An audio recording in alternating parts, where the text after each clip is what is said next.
नमस्कार साथियों, मैं मनीष मेवाल आप सभी का आपके अपने चैनल में तहे दिल से स्वागत और अभिनंदन करता हूं। मैं उम्मीद करता हूं कि आप सभी शानदार, जबरदस्त और जिंदाबाद होंगे और आप सभी की कक्षा 12 की जो तैयारियां हैं वो बिल्कुल धमाकेदार चल रही होंगी। और इन्हीं धमाकेदार तैयारियों को और भी धांसू बनाने के लिए आज हम लोग पढ़ रहे हैं कक्षा 12 की अर्थशास्त्र में मैक्रो इकोनॉमिक्स समष्टि अर्थशास्त्र का अध्याय 5 सरकारी बजट एवं अर्थव्यवस्था। बड़ा ही महत्वपूर्ण चैप्टर है और बड़े ही महत्वपूर्ण और शानदार, जबरदस्त, जिंदाबाद अच्छे वाले टॉपिक अपने चैप्टर में आ रहे हैं। और आज इसी चैप्टर का हम पढ़ेंगे लेक्चर नंबर 7, हम साथ साथ है। ठीक है, और इन साथ में अभी अपन लोग क्या पढ़ रहे हैं? अपन पढ़ रहे हैं घाटा। और आज पढ़ेंगे भैया प्राथमिक घाटा। कौन सा घाटा पढ़ेंगे? प्राथमिक घाटा, ये जिसको कहा जाता है प्राइमरी डेफिसिट, आज हम लोग पढ़ने जा रहे हैं। बड़ा इंपॉर्टेंट टॉपिक है। कहीं ना कहीं जो आपने पढ़ा, राजकोषीय घाटा पढ़ा, उसकी जड़ है प्राथमिक घाटा। ठीक है ना। और फिर प्राथमिक घाटा अपना क्या जाता, ठीक है ना, ऐसा वाला है, पर जाता तो है। चलिए, प्राथमिक घाटा, प्राइमरी डेफिसिट। देखिए बच्चों, हर चीज लिंक होना बड़ा आवश्यक है, समझना जरूरी है। हम लोगों ने अभी तक जो घाटा है वो घाटे दो प्रकार के पढ़ लिए हैं। जो पहला घाटा अपन ने पढ़ा, जिसका अपन ने नाम दिया राजस्व घाटा। हर चीज को समझते हुए चलिएगा, समझोगे तभी आप लोग सही से कनेक्ट कर पाओगे। राजस्व घाटा, ये जिसको रेवेन्यू डेफिसिट हम लोग कह रहे हैं, उससे पहले राजस्व घाटे से पहले आप लोगों ने राजस्व प्राप्ति और राजस्व व्यय पढ़ा था कि रेवेन्यू रिसिप्ट्स क्या होती है और रेवेन्यू एक्सपेंडिचर क्या होता है। ठीक है, तो राजस्व घाटा या रेवेन्यू डेफिसिट की जब हम लोग बात करते हैं तो हम वहां पर ये कहते हैं कि जो राजस्व व्यय है, राजस्व व्यय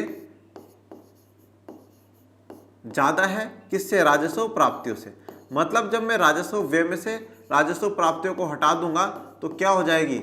हमारे पास राजस्व घाटा आ जाएगा, रेवेन्यू डेफिसिट आ जाएगा। मतलब revenue expenditure minus revenue receipt जब अपन लोग कर देंगे तो हमारे पास रेवेन्यू डेफिसिट आ जाएगा। तो राजस्व घाटे में सीधा सा जो संबंध था वो राजस्व से था, रेवेन्यू रिसिप्ट और रेवेन्यू एक्सपेंडिचर से था। ये सबसे आसान था, जैसे मैंने आपको कहा। और इससे पहले जब मैंने आपको पढ़ाया तो मैंने बजट के बारे में बताया कि जो बजट है, बजट 3 प्रकार के होंगे। एक होगा संतुलित बजट, बैलेंस बजट होगा, जहां पर सरकार की प्राप्तियां और सरकार का व्यय दोनों बराबर हो जाएंगे। सरकार को 100 रुपए की इनकम हो रही है, सरकार 100 रुपए खर्च कर रही है, ऐसा बजट क्या होगा? बैलेंस बजट या संतुलित बजट होगा। यह भी एक अच्छी स्थिति मानी जाती है सरकार की। इसके अलावा एक होता है अधिशेष बजट, जिसमें सरकार की प्राप्तियां ज्यादा होती हैं और व्यय कम होते हैं। मतलब सरकार ने कमाए 100 रुपए हैं, खर्च 80 रुपए करे हैं, वो अधिशेष बजट है। यह बहुत अच्छी वाली बात है। और उसके बाद हमने पढ़ा घाटे का बजट, जहां पे सरकार का खर्चा ज्यादा होता है, प्राप्ति कम होती है। जैसे सरकार ने प्राप्त 100 रुपए करे और खर्च 120 रुपए करे तो 20 रुपए का घाटा हुआ। तो अभी जो घाटा है, इस घाटे में हम लोग 3 पढ़ रहे थे। राजस्व घाटा, जहां पर हम सिर्फ और सिर्फ राजस्व की या रेवेन्यू की चर्चा कर रहे हैं, जहां पर रेवेन्यू ही एक इंपॉर्टेंट फैक्टर है, जिसमें राजस्व व्यय माइनस राजस्व प्राप्ति है। उसके बाद जो सबसे महत्वपूर्ण जो पढ़ा वो था अपना राजकोषीय घाटा। लास्ट लेक्चर में जो अपन ने पढ़ा वो था अपना राजकोषीय घाटा, या जिसको अपन इंग्लिश में कहते हैं फिस्कल डेफिसिट। Fiscal deficit. अब फिस्कल डेफिसिट में क्या पढ़ा? फिस्कल डेफिसिट में अपन ने ये कहा कि कुल व्यय,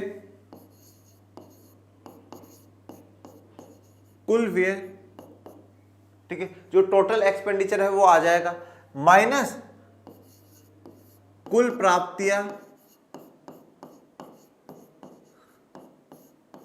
उधार को छोड़कर,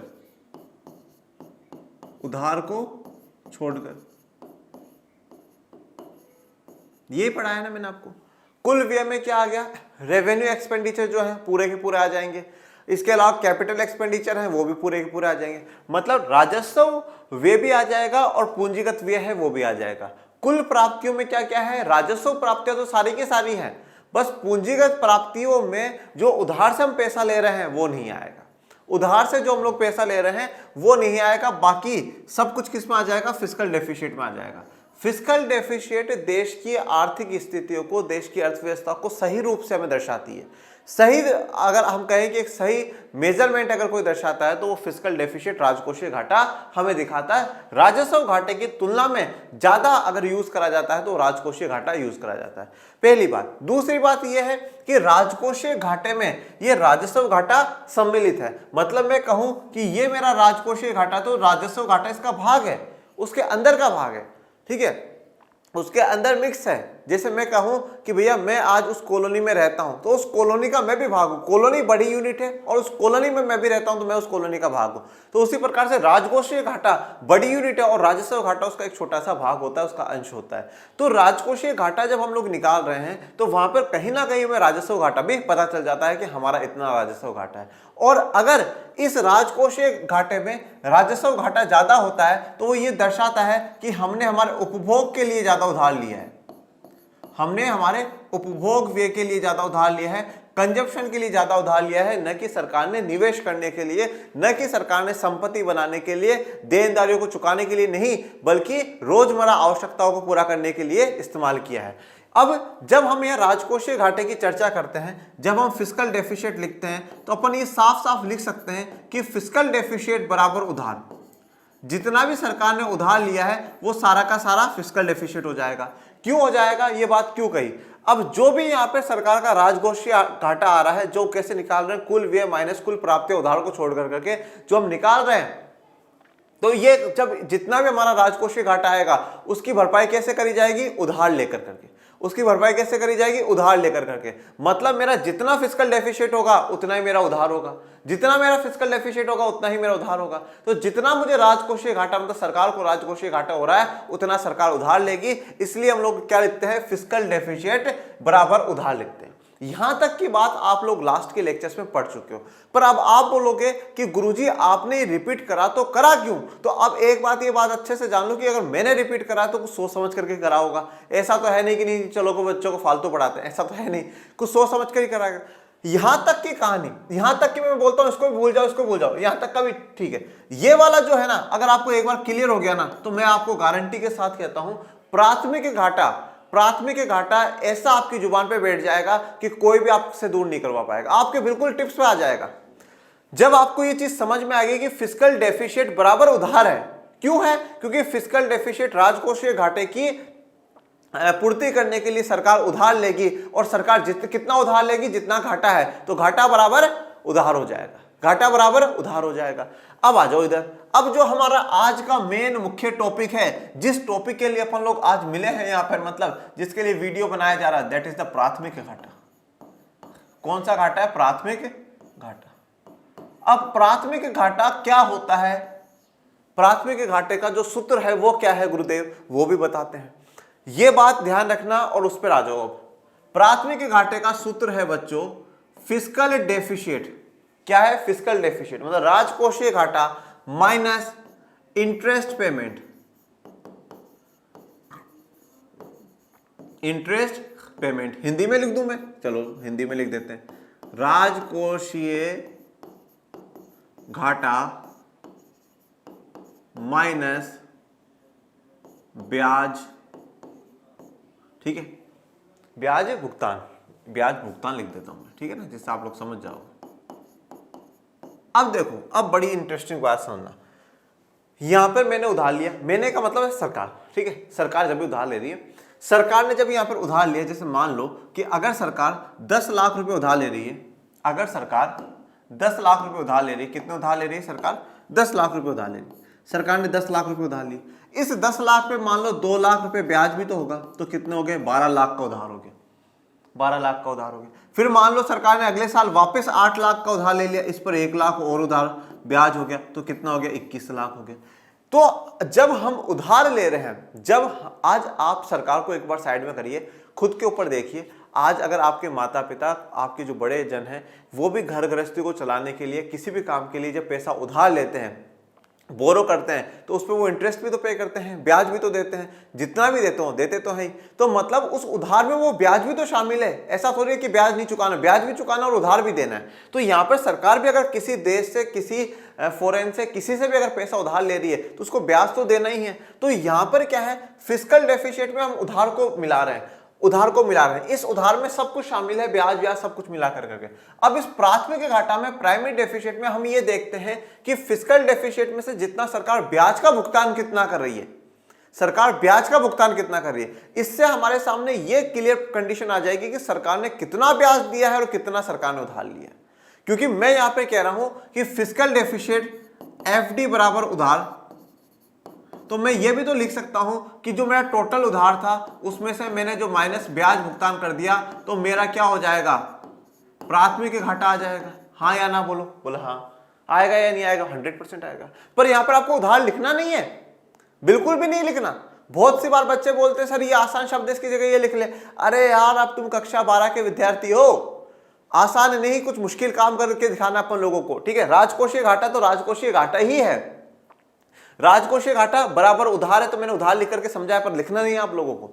उस उधार में से ब्याज भुगतान। अब यहां पर एक एग्जैक्ट क्लियर कंडीशन हमारे सामने आती है कि टोटल जो उधार था वो 50 लाख का था, 50 लाख में से पता चला कि 20 लाख तो ब्याज का भुगतान था, 30 लाख रुपए उधार लिए थे, अब उस पर 20 लाख तो कर्जा हो गया, उस पर तो ब्याज चढ़ गया 20 लाख का। बहुत सी बार बेटा जब जैसे आप गांव में जाओगे, जो किसान इन साहूकार महाजनों से, सेठों से, व्यापारियों से पैसा उधार लेते हैं ना, वो लोग बहुत ज्यादा ब्याज की दरें लेते हैं। आपने कक्षा 10 में भी इकोनॉमिक्स में पढ़ा होगा, बहुत ज्यादा ब्याज की दरें लेते हैं। तो जितना वो बेचारा कर्जे नहीं लेते उससे ज्यादा तो उनके ऊपर ब्याज हो जाता है बेटा, बहुत ज्यादा ब्याज देते हैं, ठीक है ना। अब यही कंडीशन अब यहाँ पर देखो, प्राथमिक घाटे में हमें यही पता चल रहा है बस कि सरकार एक्चुअल में कितना उधार ले रही है और सरकार को ब्याज का भुगतान कितना करना पड़ रहा है।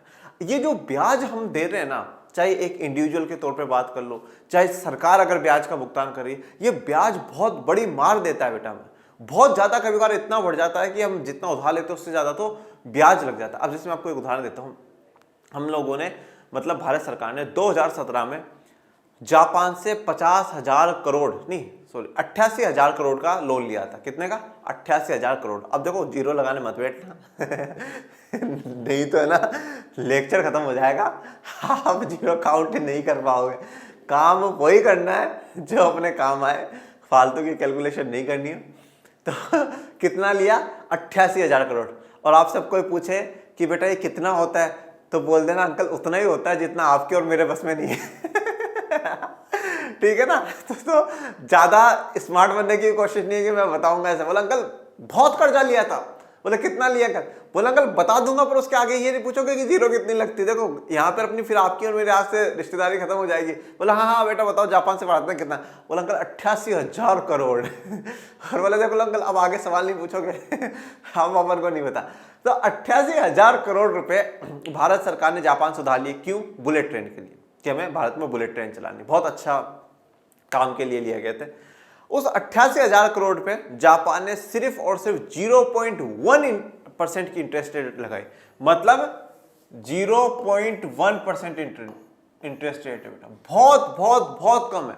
अगर आज नॉर्मली आमतौर पर हम भी किसी से पैसा लेते हैं 2% या 3% लेता है, इन्होंने तो 1% भी नहीं ली, 0.1%, बहुत ना के बराबर ही है। और कब चुकाना है? बोले 50 साल में चुका देना।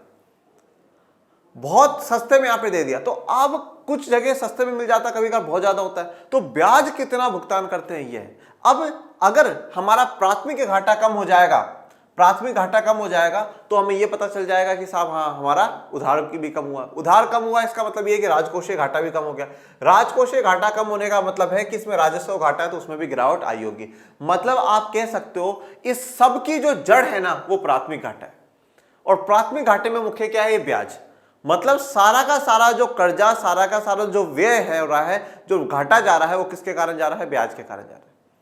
मतलब राजकोषीय घाटे की अगर जड़ है कोई तो वो प्राथमिक घाटा है। और इस राजकोषीय घाटे में राजस्व घाटा भी मिला हुआ है बेटा। तो राजकोषीय घाटे की जड़ अगर कोई है तो वो प्राथमिक घाटा, और प्राथमिक घाटे में क्या है? ब्याज है, ब्याज का जो हम भुगतान कर रहे हैं।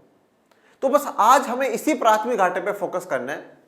क्यों हो रहा है, क्या इसके कारण है, इसके जो निहितार्थ है या इम्प्लीकेशंस है वो इम्प्लीकेशंस क्या हो रहे हैं, ठीक है। और इसके फॉर्मूले के साथ हम इसको समझेंगे। और उसके बाद आज अपन लोग क्या करेंगे? पहले राजस्व घाटा और राजकोषीय घाटा, इन दोनों में क्या करेंगे? अंतर देखेंगे कि रेवेन्यू डेफिशिएट और फिस्कल डेफिशिएट, इन दोनों में क्या अंतर है। उसके बाद हम बात करेंगे कि फिस्कल डेफिशिएट और प्राइमरी डेफिशिएट, मतलब राजकोषीय घाटा और प्राथमिक घाटा, इन दोनों में क्या अंतर है, ठीक है। तो जिससे अगर आपके पास क्वेश्चन आ जाता है 2 मार्क्स का कि राजस्व घाटा और राजकोषीय घाटा में अंतर करिए और राजकोषीय घाटा और प्राथमिक घाटा में अंतर करिए, तो आप आसानी से कर सको। अब देखो दोनों में है ना, राजकोषीय घाटे के साथ कंपैरिजन करा है, तुलना करिए। क्यों? इसमें इसलिए करिए क्योंकि ये राजकोषीय घाटे का भाग है और इसमें इसके साथ इसलिए करिए क्योंकि यहाँ पे फिस्कल डेफिसिट बराबर उधार, तो या ब्याज भुगतान आप कर रहे हो तो राजकोषीय घाटा में से ही कर रहे हो, तो वो इसलिए। तो ये तीनों हमारे साथ इंपॉर्टेंट है, पर इन दोनों के जो हम कंपैरिजन है वो भी पढ़ेंगे। और ये दो तो अपन ने मतलब बहुत ही अच्छे से कवर कर लिए हैं और मुझे उम्मीद है आपको भी कवर हो गए होंगे। अब आज इसको कवर कर लेते हैं। अब जब ये दो कवर कर लिए हैं तो फिर ये कौन से खेत की मूली है? मेरे बच्चों के लिए जब राजकोषीय घाटा जैसा घाटा इन्होंने समझ लिया है तो प्राथमिक घाटा तो कौन सी बड़ी बात है। देखो, एक इकोनॉमिक्स लेने का एक अच्छा कारण मैं आपको और बताता हूँ बच्चों। देखो, इकोनॉमिक्स लेने का एक बड़ा कारण मैं पर्सनली ऐसा मानता हूँ जीवन में, इकोनॉमिक्स अगर आप लेते हैं और उसको बड़ी ईमानदारी से सही से आप चीज़ों को समझते हैं ना, इसमें स्कोप बहुत ज़्यादा है बेटा। स्कोप कैसे? एक तो आप यूपीएससी तो दे ही सकते हो, तो साइंस वाला भी दे रहा है, कॉमर्स वाला भी दे रहा है, कोई दिक्कत वाली नहीं। इसके अलावा क्या होता है, भारत के सांख्यिकी डिपार्टमेंट, स्टेटिस्टिक्स जो डिपार्टमेंट है, उसमें भी क्या निकलती है, पोस्ट निकलती है इकोनॉमिक्स वालों के लिए, आप वहाँ पर भी लग सकते हो। इसके अलावा बहुत सी बार आरबीआई में मांगा जाता है कि इकोनॉमिक्स के साथ हो, वहाँ पर आप जा सकते हो। इसके अलावा आप इकोनॉमिक्स में आप लेक्चरर बन सकते हो। और मैं आपको गारंटी के साथ कह दूं, इकोनॉमिक्स एक ऐसा विषय है जिस पर अगर आपने भविष्य में जाकर करके मास्टर्स कर ली, नेट कर लिया, पीएचडी कर ली और आपके नाम के आगे डॉक्टर लगवा लिया ना, आप नेट क्रैक कर दोगे ना बेटा। नेट क्या होता है? नेट का मतलब ये होता है, जैसे मैंने मास्टर्स कर लिया, अभी मास्टर्स का मतलब ये होता है कि आप 12th कर लोगे, 12th के बाद 3 साल की होती है बेटा ग्रेजुएशन, जिसको बीए कहा जाता है। अपन आर्ट्स वाले बीए करते हैं, बैचलर इन आर्ट्स होता है। उन 3 साल के बाद क्या होता है, एक किसी सब्जेक्ट में मास्टर कमांड होने के लिए, मैं इस सब्जेक्ट का मास्टर हूँ, इसलिए 2 साल की क्या होती है, एमए होती है, मास्टर इन आर्ट्स। वो एक सब्जेक्ट में होते हैं, जैसे मैंने एमए इकोनॉमिक्स में कर रखा है, मैं इकोनॉमिक्स में मास्टर हूँ, किसी ने पॉलिटी में करा होगा, किसी ने ज्योग्राफी में। उस 2 साल की एमए के बाद क्या है, जब वो एमए हो जाती है, अपन अपनी भाषा में बोले जब पूरे 17 साल पढ़ लिए 12 साल स्कूल के, 3 साल कॉलेज के, 2 साल एमए के, टोटल 17 साल, 17वीं जब अपनी पूरी पास हो जाती है ना, उसके बाद अपन एक एग्जाम दे सकते हैं जिसको बोला जाता है नेट, नेशनल एलिजिबिलिटी टेस्ट। वो नेट आप जब आप क्रैक कर देते हो, उसमें परसेंटेज का दायरा रहता है, वो परसेंटेज जब आप क्रैक कर देते हो, आप एलिजिबल हो जाते हो किस चीज के लिए, उस सब्जेक्ट को कॉलेजों में पढ़ाने के लिए, प्राइवेट कॉलेजेस में पढ़ाने के लिए एलिजिबल हो आप। प्राइवेट कॉलेज उन्हीं को वरीयता देते हैं, उन्हीं को प्राथमिकता देते हैं जिनको नेट क्रैक कर रखा हो, ओके। और सरकारी लेक्चरर बनने के लिए, सरकारी कॉलेजों में लेक्चरर बनने के लिए जरूरी है कि आपका नेट क्लियर हो, और फिर उसके बाद गवर्नमेंट जब भी पोस्ट निकाले आप वो पोस्ट के लिए फिल कर सकते हो। कौन कर सकता है? सिर्फ नेट क्रैक कर सकता है। तो ऐसे कर करके आप गवर्नमेंट के लेक्चरर भी बन जाओगे इकोनॉमिक्स के, और इकोनॉमिक्स की डिमांड कभी खत्म नहीं होगी बेटा। पहली बात तो ये। दूसरी ये भी है कि इकोनॉमिक्स हमेशा है ना, आर्ट्स वालों में भी चल रही है, कॉमर्स वालों में भी चल रही है, तो आपके पास जो स्ट्रेंथ है बच्चों की वो ज्यादा रहेगी दूसरों की तुलना। पॉलिटी आज आर्ट्स में चलती है, अकाउंट सिर्फ कॉमर्स में चलती है, फिजिक्स सिर्फ साइंस में चलती है, पर इकोनॉमिक्स ऐसा है कि 2 स्ट्रीमों में चल रही है, कॉमर्स में भी चल रही है, आर्ट्स में भी चल रही है, तो आपके पास आगे तक बहुत अच्छा स्कोप रहेगा। गवर्नमेंट लेक्चरर बन जाते हो तो आराम से महीने की 1.25 लाख 1.5 लाख से नीचे की तनख्वाह नहीं होगी। प्राइवेट कॉलेज में भी अगर अच्छा सा प्राइवेट कॉलेज अपॉइंट कर लेता तो 30-40 हज़ार रुपए महीने के बढ़िया सैलरी देता है। मतलब एक इकोनॉमिक्स मिलने पर आपको बहुत अच्छे स्कोप है। मैंने जैसे कहा है कि बाकी कुछ सब्जेक्ट ऐसे होते हैं जो हर कोई पढ़ा देता है, पर इकोनॉमिक्स, ज्योग्राफी जो कॉन्सेप्चुअल सब्जेक्ट्स हैं वो हर कोई नहीं पढ़ा सकता। तो मैं तो ये चाहता हूं कि आप लोग इतने माहिर सब्जेक्ट में बनो, इतना बेहतर आप अच्छे से, इतना अच्छे से पढ़ो, और एक दिन मतलब मैं कहता हूं कि भारत में आर्थिक नीतियां जो बनती है, जो इकोनॉमिक पॉलिसी आप बने, वहां पर आप लोग बैठ करके बनाओ। आप में से कोई एक बहुत बड़ा इकोनॉमिस्ट, अर्थशास्त्री हो और वो वहां पर बैठ कर करके वहां सरकार को बताया कि सर मैम ये नीति जो है हमारे लिए बहुत अच्छी रहेगी, इस पर काम करेगी करे। फिर ऐसे नाम आए कि देखिए सरकार के जो पीछे मुख्य चेहरा है आर्थिक नीतियों को तैयार करने में वो ये व्यक्ति है, ये व्यक्ति ने देखो यहाँ से शिक्षा ग्रहण करी थी और करा था। मतलब प्राउड फील हो जीवन में कि हाँ साहब हमने जिन बच्चों को पढ़ाया था वो इन मंचों पर पहुंच चुके हैं, बड़ी खुशी की बात होगी। तो लेवल हमेशा बड़े का सोचो कि भैया हमें बिल्कुल हाई लेवल पे पहुंचना है, नीचे रुकना ही नहीं, कभी नहीं रुकना।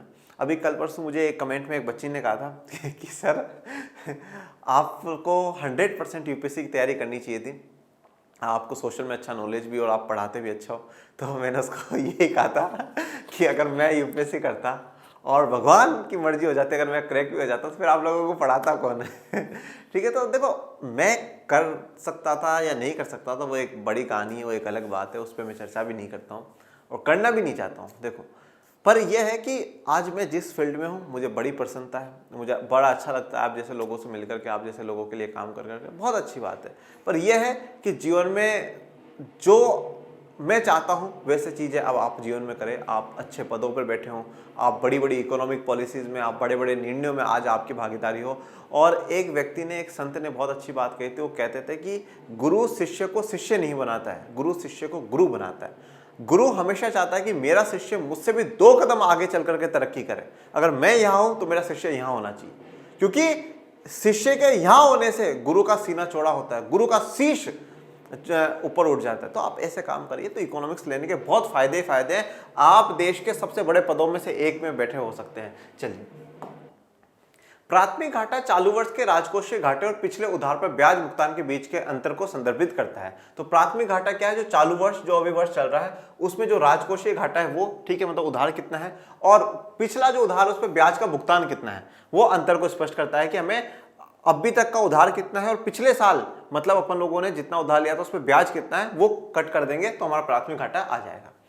दायित्व है कि सरकार के ऋण ग्रहण आवश्यकताओं में संचित ऋण पर दायित्व शामिल है। अब हमें ये सबको अच्छे से पता है कि जब सरकार कोई भी ऋण ग्रहण करती है, कोई भी उधार जब सरकार लेती है, तो उस पर जो संचित ऋण है, जो ऋण लिया है, उस पर दायित्व भी शामिल है। दायित्व शामिल होने का मतलब क्या है? जो उस पर ब्याज है। देखो, दायित्व का मतलब है, पहली बात तो देनदारी है, देना है वो सरकार को, चुकाना है, वो लौटाना है, पहली बात ये। दूसरी बात उसमें यह भी है देने के साथ कि उसमें आपको ब्याज भी देना है, तो देनदारी भी है और ब्याज भी है।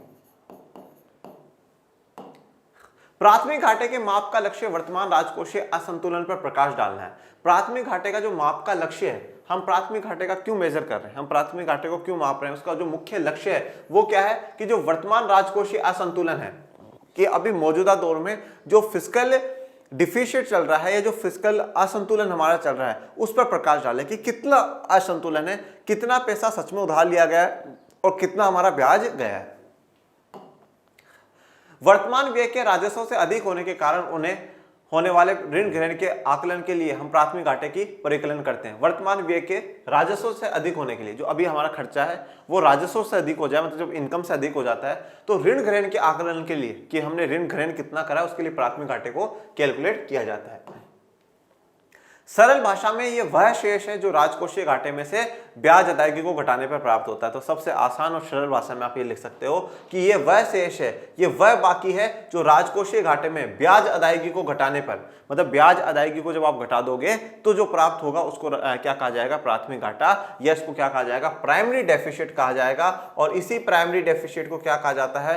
रूट कोज कहा जाता है फिस्कल डेफिसिट की। मतलब फिस्कल डेफिसिट, राजकोषीय घाटा होने का मुख्य कारण अगर कुछ होता है तो वो क्या होता है? प्राथमिक घाटा होता है। सकल प्राथमिक घाटा, सकल राजकोषीय घाटा माइनस निवल ब्याज दायित्व। तो अब सकल प्राथमिक घाटे का क्या फॉर्मूला हो जाएगा? सकल राजकोषीय घाटा, ग्रोस फिस्कल डेफिसिट, और फिर ये ब्याज दायित्व आपका आ जाएगा। निवल ब्याज दायित्व में निवल घरेलू परिदाय पर सरकार द्वारा प्राप्त ब्याज प्राप्तियों से ब्याज अदायगी करने पर शेष राशि है। तो इसमें जो ब्याज अदायगी करने पर जो राशि रह जाती है उसकी बात यहाँ पर करी गई है। सरकार की कुल उधार आवश्यकताओं में संचित ऋणों पर ब्याज प्रतिबद्धता है।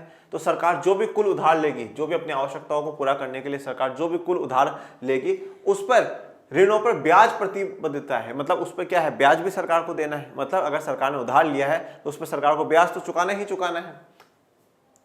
प्राथमिक घाटा यह दर्शाता है कि मौजूदा अवधि में ऐसी ब्याज प्रतिबद्धताओं ने सरकार को किस हद तक उधार लेने के लिए मजबूर किया है। अब प्राथमिक घाटा यह दर्शाता है कि जो सरकार की ब्याज प्रतिबद्धता है, प्रतिबद्धता का क्या होता है कि मतलब सरकार उस ब्याज को चुकाने के लिए डेडिकेटेड है, वो चुकाना ही पड़ेगा, वो उसके लिए मना नहीं कर सकते। तो ये दर्शाता है कि सरकार किस हद तक उधार लेने के लिए मजबूर किया गया है, मतलब उधार किस हद तक सरकार ने उधार लिया है, उससे ये पता चलता है। प्राथमिक घाटे के निहितार्थ, मतलब अब हम लोगों ने इंप्लीकेशन रेवेन्यू डेफिसिट के भी पढ़े, हमने फिस्कल डेफिसिट के पढ़े, अब हम लोग प्राइमरी डेफिसिट के पढ़ेंगे। इंप्लीकेशंस या इंपैक्ट्स इनको कहा जाता है, implications and impacts of primary deficit, implication and impacts of primary deficit. ये इंगित करता है, इंगित करने का मतलब है ये जो मुख्य बात है उसको सामने लेकर करके आता है, पॉइंट आउट करता है सरकारी उधारी का कितना हिस्सा ब्याज भुगतान के अलावा अन्य खर्चों को पूरा करने के लिए किया जा रहा है। सरकारी उधारी का कितना हिस्सा ब्याज भुगतान के अलावा अन्य खर्चों को पूरा करने के लिए किया जा रहा है। देखो अब मेरी बात बड़े ध्यान से सुनो, ये बात जो इसने बोली, फिस्कल डेफिसिट बराबर उधार, ठीक है। हमने ये देखा है कि भैया मुख्य जो खर्चा होता है वो फिस्कल डेफिसिट में आ जाता है, राजस्व घाटा सारा उसमें आ जाता है। फिस्कल डेफिसिट में जितनी भी पैसों की कमी रह गई वो सारा हम क्या लेंगे, उधार लेंगे। क्लियर है ना ये बात? तो फिस्कल डेफिसिट में हमने सारा का सारा उधार लिया। अब हमें ये बात पता है कि ये तो उधार तो है ही, और एक साल बाद जब हम इतना चुकाएंगे तो इस पर ब्याज भी लग जाएगा। मतलब मान लो मैंने 20 लाख रुपए उधार लिए और मुझे पता है कि 2 साल बाद इस पे 3 लाख तो मेरे क्या चुकाना है, ब्याज ही चुकाना है, तो मैं पहले ही इसमें से 3 लाख रुपए खर्च कर माइनस कर देता हूं। मतलब मुझे खर्च तो कितने करने हैं, 17 लाख ही खर्च करने हैं। इसका मतलब क्या है कि जो उधार लिया गया है अन्य खर्चों पे कितना खर्च हुआ है, 17 लाख ही खर्च हुआ, बाकी 3 लाख तो ब्याज में ही चले गए। 3 लाख तो ब्याज में ही चले गए ना भैया। हाँ, जैसे मैं कहीं बैंक से 5 लाख लोन लेता हूँ और मुझे पता है कि 2 साल बाद इस पे 1 लाख ब्याज हो जाएगा, तो मैं 1 लाख तो पहले ही हटा दूंगा, खर्च तो हम 4 ही लाख कर सकते हैं। अब वो 1 लाख भविष्य में कमाऊं कैसे भी करूं वो बात अलग है, पर मैं आपको आसान भाषा में समझा रहा हूं। यहाँ पे राजकोषीय घाटे और प्राथमिक घाटे के बीच का अंतर अतीत में किए गए उधार पर ब्याज भुगतान की राशि को दर्शाता है। अब राजकोषीय घाटा और प्राथमिक घाटे के बीच का जो अंतर है वो ये दर्शाता है कि अतीत में, मतलब पहले हमने उधार पर जो ब्याज भुगतान की राशि है वो कितनी थी। मतलब हमने क्या बोला, करंट ईयर में, अभी चालू वर्ष में हमारा जो उधार है वो, और पिछले वर्ष का हम लोगों ने जो ब्याज चुका है उसका अंतर बताता है। इसलिए कम या शून्य प्राथमिक घाटा इंगित करता है कि ब्याज प्रतिबद्धताओं पहले के ऋणों पर ने सरकार को उधार लेने के लिए मजबूर किया है।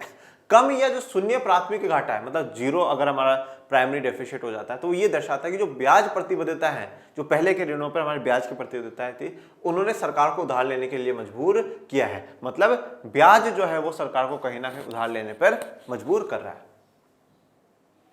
प्राथमिक घाटा राजकोषीय घाटे का मूल कारण है, ठीक है। ये जो भी मैंने कहा कि मेन जो रूट है, जो जड़ है राजकोषीय घाटे की, वो क्या है, प्राथमिक घाटा। तो यही बात बोला जा रही है कि प्राथमिक घाटा राजकोषीय घाटे का मूल कारण है। भारत में हाल के वर्षों में ब्याज भुगतान में काफी वृद्धि हुई है। तो भारत में ब्याज भुगतान में काफी वृद्धि हुई है। पिछले उधारों पर उच्च ब्याज भुगतान ने राजकोषीय घाटे को काफी बढ़ा दिया है, और पिछले उधारों पर देखें जिस पर सरकार ने उच्च ब्याज भुगतान करा है उस पर राजकोषीय घाटे को काफी बढ़ा दिया है सरकार की।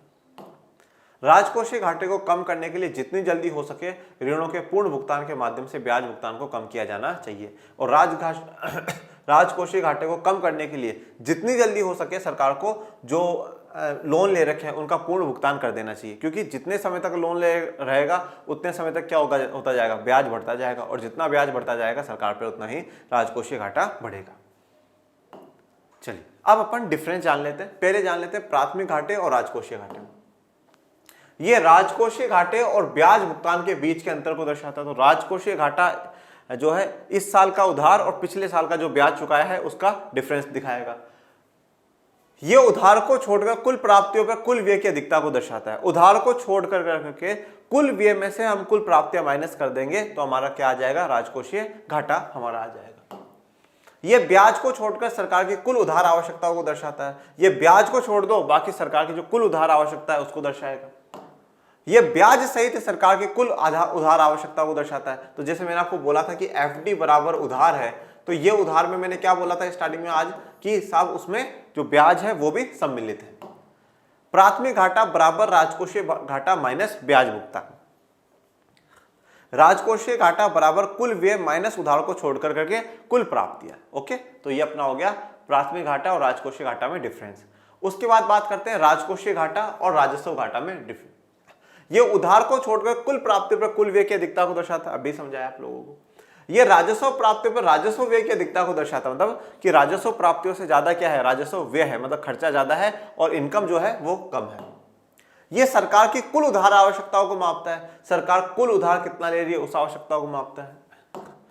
ये सरकार की अपने नियमित और आवर्ती व्यय को पूरा करने में असमर्थता को दर्शाता है। और ये क्या दर्शाता है कि सरकार के जो रेगुलर खर्चे हैं उन खर्चों को पूरा करने में सरकार असमर्थ है, इनकेपेबल है सरकार, वो ये इस चीज को दर्शाता है। तो ये राजकोषीय घाटा और राजस्व घाटे का भी हमने अंतर पढ़ लिया है बच्चों। यहां पर अपना जो टॉपिक है घाटे वाला वो पूरा कंप्लीट होता है। एक तरीके से अगर मैं देखूं तो यहाँ पर हमारा चैप्टर भी पूरा कंप्लीट हो जाता है। कारण क्या है इसका? अब आप बोलोगे गुरुजी आप तो कह रहे तो FRBM भी पढ़ेंगे और भी पढ़ेंगे, बिल्कुल अपन पढ़ेंगे, पर वैसे क्या है चैप्टर खत्म हो जाता है। क्योंकि जनरली क्या है NCERT में जितने बॉक्सेस दे रखे हैं ना, मैंने शायद ना तो किसी बुक्स में देखा है, बाकी जो रिफ्रेशर्स चलती हैं ज़्यादातर बड़े बड़े फेमस जो रिफ्रेशर्स हैं उनमें भी वो टॉपिक्स डिस्कस नहीं होते। बाकी ज़्यादातर ना स्कूलों में पढ़ाया जाता है ना और पढ़ाया जाता है, पर फिर भी अपन जो मेन टॉपिक होंगे जैसे FRBM हो गया, GST हो गया, इन पे चर्चा करेंगे। और वैसे जो मेन चैप्टर है वो मेन चैप्टर यहाँ पर अपना कंप्लीट हो जाता है। ये चैप्टर पूरा अपना एक तरीके से कंप्लीट हो गया, पर वो भी अपन को पढ़ना है, FRBM भी पढ़ना है, जिससे आपको ये चीज़ समझ में आए कि सरकार ने घाटों को कंट्रोल करने में क्या काम करा है। GST जो भी हाल फिलहाल में हमारी इनडायरेक्ट टैक्स में नीति चल रही है उसको भी समझना बड़ा जरूरी है। और भी कुछ मुद्दे होंगे तो उसमें चर्चा करेंगे। और बाकी दूसरी बात एक्चुअल में क्या है कि मैं इसलिए भी कुछ छोड़ना नहीं चाहता हूँ। देखो बच्चों, हम यूट्यूब पर पढ़ा रहे हैं, यूट्यूब एक ऐसा प्लेटफॉर्म है जहाँ पर बच्चा यूपी का भी बच्चा देख रहा है, राजस्थान का भी देख रहा है, MP का भी देख रहा है, बिहार का भी देख रहा है, झारखंड का भी देख रहा है, उत्तराखंड का भी देख रहा है, दिल्ली बोर्ड में पढ़ने वाले भी देख रहे हैं, ज़्यादातर बच्चे देखते हैं। अब हो सकता है कि जो टॉपिक राजस्थान बोर्ड नहीं लेता हो, जो टॉपिक MP बोर्ड नहीं लेता, पर यूपी में आता हो, यूपी की किताबों में हो, बिहार की किताबों में हो, तो अपन वो छोड़ेंगे नहीं। अपन NCERT में जो है लगभग पूरा कवर करने की कोशिश करेंगे।